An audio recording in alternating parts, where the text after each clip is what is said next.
নমস্কাৰ সকলকে স্বাগতম জানাইছো মোৰ টপৰাবি ইউটিউব চেনেললৈ ছাত্ৰ ছাত্ৰীসকল আজি আমি ভিডিঅ'টোৰ যোগেদি আলোচনা কৰিম 2025-26 বৰ্ষত যিসকল ছাত্ৰ ছাত্ৰীয়ে HLC এক্সাম দিব সেইসকল ছাত্ৰ ছাত্ৰীৰ কাৰণে আজি ভিডিঅ'টোৰ যোগেদি আলোচনা কৰিম নাইট স্কুলৰ বিষয়ে হয় ছাত্ৰ ছাত্ৰীসকল ইতিমধ্যে মুখ্যমন্ত্ৰী ডাঙৰীয়াই মন্তব্য কৰিছিলে যে তোমালোকক নাইট স্কুল প্ৰভাইড কৰিব টিউচন প্ৰভাইড কৰিব যিসকল ছাত্ৰ ছাত্ৰীয়ে HLC অথবা মেট্ৰিক পৰীক্ষা দিব 2026 বৰ্ষত সেইসকল ছাত্ৰ ছাত্ৰীক মেট্ৰিক পৰীক্ষাৰ্থীসকলৰ কাৰণে টিউচনৰ ব্যৱস্থা কৰিব চৰকাৰৰ ফালৰ পৰা হয় প্ৰত্যেক মাহে 300 টকাকৈ প্ৰদান কৰিব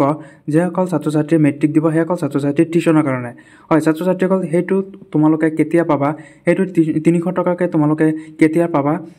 টিউচনৰ নামত ছাত্ৰ ছাত্ৰীসকল আজি ভিডিঅ'টো এইটো আলোচনা কৰিম সো অকনি স্কিপ নকৰক ভিডিঅ'টো একলে চাবা যদি চেনেলটোত কোনোবাই নতুনকৈ ভিজিট কৰিছা তেন্তে চেনেলটো সাবস্ক্ৰাইব কৰি দিবা ছাত্ৰ ছাত্ৰীসকল এইটো চেনেলৰ যোগেদি তোমালোকক মেট্ৰিক তথা এইচএছৰ খবৰসমূহ সময়মতে উপস্থাপন কৰা হয় হয় তোমালোকে ঠিকে শুনিছা যে ইতিমধ্যে মুখ্যমন্ত্ৰী ডাঙৰীয়াই মন্তব্য কৰিছে হিমন্ত বিশ্ব শৰ্মাই মন্তব্য কৰিছে যে HLC 2026 যিসকল ছাত্ৰ ছাত্ৰীয়ে পৰীক্ষা দিব সেইসকল ছাত্ৰ ছাত্ৰীক টিউচনৰ নামত 300 টকা প্ৰত্যেক মাহে ঘোষণা কৰা হৈছে 300 টকাকৈ দিয়া হ'ব হয় তোমালোকৰ যদি গাঁৱত প্ৰত্যেকটো গাঁৱতে যদি তোমালোকৰ টিউচন পঢ়োৱা মাষ্টৰ থাকে মাষ্টৰৰ ওচৰত তোমালোকে টিউচন ল'ব পাৰিবা ৰাতি এটো নাইট স্কুল বুলি কোৱা হয় নাইট স্কুল বা টিউচনৰ নামত পইচা দিয়া হ'ব চৰকাৰৰ ফালৰ পৰা যাতে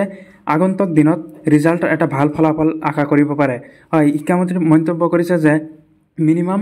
50,000 ওপৰতকৈ এইটো নাইট স্কুলৰ কাৰণে উপকৃত হ'ব ছাত্ৰ ছাত্ৰীসকল হয় তোমালোকৰ এইটো অনুভৱ কেনেকুৱা কৰা তোমালোকে জনাবা যে তোমালোকৰ কাৰণে এইটো ভাল হ'ব নে বেয়া হ'ব তোমালোকে মন্তব্য জনাবা যিসকল ছাত্ৰ ছাত্ৰীয়ে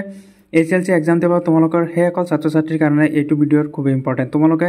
হয় অক্টোবৰ মাহৰ পৰা যেতিয়া তোমালোকে ফৰ্ম ফিলআপ চলিব তেতিয়াৰ পৰা তোমালোকক এই